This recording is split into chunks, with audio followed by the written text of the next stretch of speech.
네, 안녕하세요. 볼리비아 라파즈에서 이준 목사, 선교사 인사드립니다. 오늘 하나님께서 우리에게 역대상 25장을 허락하시는데요.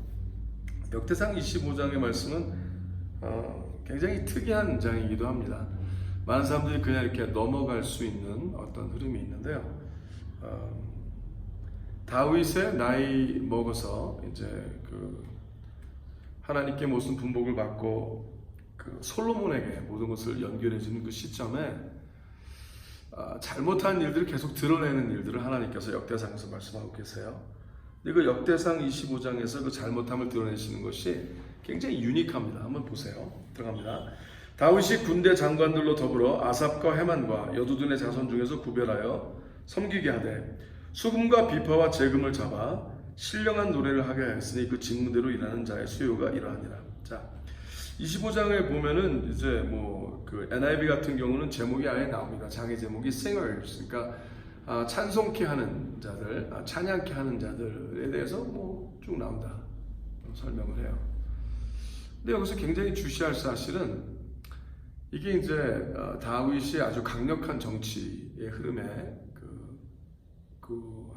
왕 중에서도 아주 그냥 여태까지 역사상에 그 어느 누구보다도 뛰어난 이런 왕가를 이루게 되는 거죠.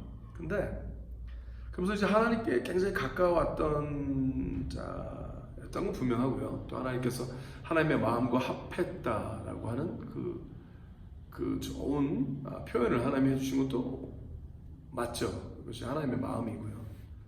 근데 중요한 거는 이제 왕이 되고서 신정 정치, 왜냐하면 하나님을 온전히 믿는 자로서의 그 왕정, 그 신정, 이렇게 두 개가 합해지는 일들을 연출하게 됩니다. 그래서 왕이 원하는 것이 꼭 하나님이 원하시는 것 같은 흐름이 나오기 시작하는 거예요. 항상 왕의 말이 하나님의 말은 아니거든요. 물론 다윗이 하나님의 마음과 굉장히 합했던 자라 할지라도 다윗이 하나님은 아니잖아요. 그죠?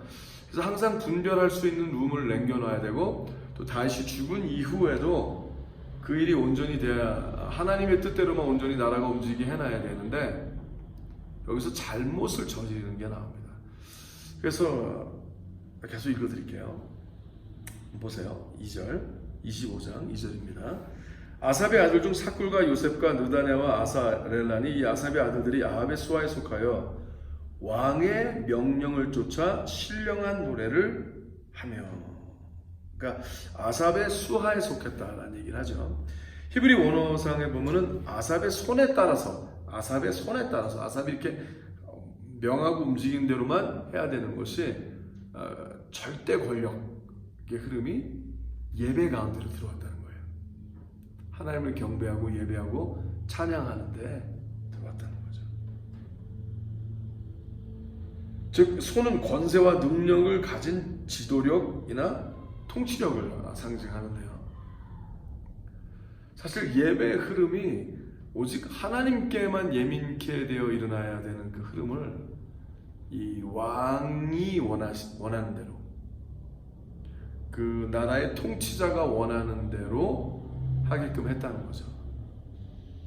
굉장히 위험한 겁니다. 옳지 않은 거죠. 하나님께서 원하시는 모습이 아닙니다. 왕의 주권, 그 나라를 다스리는 그것과 또 하나님을 섬기는 자. 그래서 이제 미국 같은 경우도 there's 법이 있죠. Separation law between government and the church. 교회와 정부가 이렇게 하나가 되지 않게 하는 법이 있어요. 자유가 필요하다는 거죠. 그래서 서로 견제하고 바라보고 분별할 수 있는, 굉장히 필요하죠. 물론 이제 왕을 세우시는 그 모든 흐름이 하나님의 주권에 있다는 말씀 하나님 하세요. 그렇죠. 하지만 그릇된 왕이 나왔을 때, 또 왕이 그릇된 정치를 하려 하거나 했을 때 하나님의 사람들이 의연히 일어날 수 있는 그 자유함이 필요하거든요. 근데 그것을 막게 하는 일이 제도적으로 일어난 게 역대상 25장이라는 얘기죠. 이게 중요한 거예요. 그래서 읽어드릴게요. 3절. 여두둔에게 이르러는 그 아들 그달리아와 스리야 스리와 여사야와 하샤바와 마띠아와 6사람이니 그 아비 여두둔의 수하에 속하여 수금을 잡아 신령한 노래를 하며 여호와께 감사하며 찬양하며. 자, 근데 이것도 통솔과 지휘 아래에 속하여 있게 됐기 때문에 자유함이 없었죠. 그러니까 완전히 컨트롤된 찬양과 컨트롤된 연주와 이게 있었다는 거예요. 그래서 그들의 권력과 그들의 수하를 반대하거나 흐트릴 수 있는 그런 룸을 절대 허용하지 않기 시작했다는 거죠. 와, 이건 아주 위험한 일입니다. 계속 읽어드릴게요. 우시엘과 스베엘과 여일목과 하냐야와 하나니아와 엘리야다와 깃달리와 로엠디에셀과 요스부가스와 말로디와 호딜과 마시오시라. 이는 다 헤만의 아들들이니 나팔을 부는 자며 헤만은 하나님의 말씀을 받드는 왕의 선견자라. 하나님이 헤만에게 14아들과 3딸을 주셨더라. 이들이 다 그 아비의 수하에 속하여. 그러니까 왕의 통솔에 따라, 즉 수하에 속했다. 하나님의 뜻을 찬양하며 봉사할 수 있는데, 이 신정정치라 그러는데 사실 왕정과 신정을 하나로 해서 왕의 말이 하나님의 말인 것처럼 하는 정치를 했다는 거예요. 자, 오늘날 교회가 누가 이제 어떤 강력한 리더자와 카리스마를 가진 어떤 사람이 말씀을 전한, 그가 뭐 목회자가 됐건 뭐 선교사가 됐건 아니면 뭐 whoever, 그죠? 근데 그의 말이 꼭 하나님의 말씀인 것처럼 아무리 잘해왔다 할지라도 그렇게 하게 되고, 그 모든 그 기능, 그 교회 기능, 예배 기능 가운데 어떤 한 사람의 주권적인 생각이 절대적으로 하게 한다면 그것은 결코 하나님이 원하시는 모습이 아닙니다. 그래서 그러한 그릇된 제도적인 것에서도 우리를 자유케 하기 위해서 예수님이 오신 거예요. 그래서 우리 안에 성령을 허락하여 주시고 하나님의 능력으로, 오직 성령이, 하나님의 영이 하나님의 마음을 아나니 성령 충만한 자가 또 성령 충만하다 하는 자를 또 분별하고 서로. 그래서 오직 하나님만이 온 우주의 주권을 가지시고 통치하시다는 것이 믿는 자들의 삶에서 드러나야 된다는 거죠. 자, 우리가 워낙 변변치 않은 리더들이 요새 많이 흉흉하는 세계에 살고 있어요. 도시와 나라나 참 안타까운 일들이 많이 일어나고 있고요. 여러 교회와 또 교단과 또 신학교에서마저도 정말 하나님의 마음을 잘못 전하며 정말 어둠의 어떤 열매들이 보이는 일이 많은 것이 사실입니다. 또 한때 잘 믿었다고 생각하는 어떤 사람들이 시간이 지나면서 하나님을 배반하고 또 하나님의 마음을 어기는 삶, 하나님의 성령에 이끌리는 삶이 아니라 자신의 이득과 유익을 쫓아가는 삶을 사는 세상이에요. 자, 이럴 때일수록 우리 하나님의 말씀을 통하여 무엇이 옳고 그른지를 분별하여 하나님께, 하나님의 거룩한 교회 나라들을 돌려드리는 하나님의 사람들이 되시길 예수님의 축복하며 기도합니다. 물론 다윗, 우리가 참 좋아하는 성경의 인물 가운데 굉장히 좋아하는 사람이죠. 그러나 그도 성령 충만치 아니하고 인생의 말년에 이렇게 많은 실수를 저질렀던 거예요. 그러니까 이것을 우리가 온전히 보고 상고하여 우리는 그러지 않아야 되겠다라고 생각하시는 여러분과 제가 되시길 예수로 축복하며 기도합니다. 자, 일단 9절까지 쭉 읽어드릴게요. 5절부터 다시. 이는 다 헤만의 아들들인 나팔을 부는 자며 헤만은 하나님의 말씀을 받드는 왕의 선견자라. 하나님이 헤만에게 14아들과 3딸을 주셨더라. 이들이 다 그 아비의 수하에 속하여 제군과 비파와 수금을 잡아 여호와 하나님의 전에서 노래하며 섬겼으며 아삽과 여두둔과 헤만은 왕의 수하에 속하였으니. 굉장히 힌트를 딱 주신 거죠. 알라고. 그러면 안 된다는 거죠. 저희와 모든 형제 곧 여호와 찬송하기를 배워 익숙한 자의 수요가 280이니라. 이 무리에 큰 자나 작은 자나 스승이나 제자를 물어나고 일례로 제비 뽑아 직임을 얻었으니 9절 첫째로 제비 뽑힌 자는 아삽의 아들 중 요셉이요 둘째는 그달리아니 저와 그 형제와 아들 12이니요. 자, 그 다음부터 10절부터 31절까지는요 그냥 이렇게 정확하게 12씩 뽑은 것을 쭉 얘기를 해요. 그래서 이제 굉장히 체계적으로 보이죠. 굉장히 체계적으로 보이고 굉장히 효율적으로 보이고 그리고 굉장히 수학적으로 체계적으로 하는 거 분명해요. 그리고 굉장히 일률 편대로 쫙 해서 이 일이 굉장히 효과적으로 진행이 되도록 잘했어요.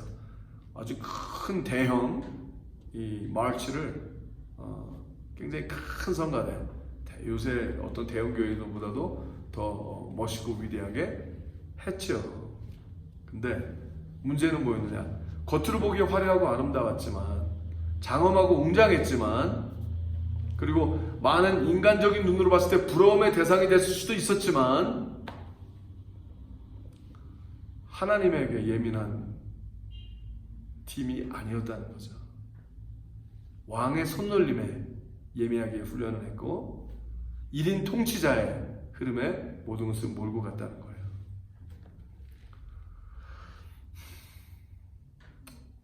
그러지 않기를 제발 예수님을 주님으로 기도합니다. 각 성도 하나하나가 각 성가대원 하나하나가 각 예배자 하나하나가 오직 하나님의 영에 예민하여 성령에 이끌리는 예배의 삶, 성령에 이끌리는 예배자의 삶, 오직 그 삶을 살아가게 되기를 예수님의 주님으로 기도합니다.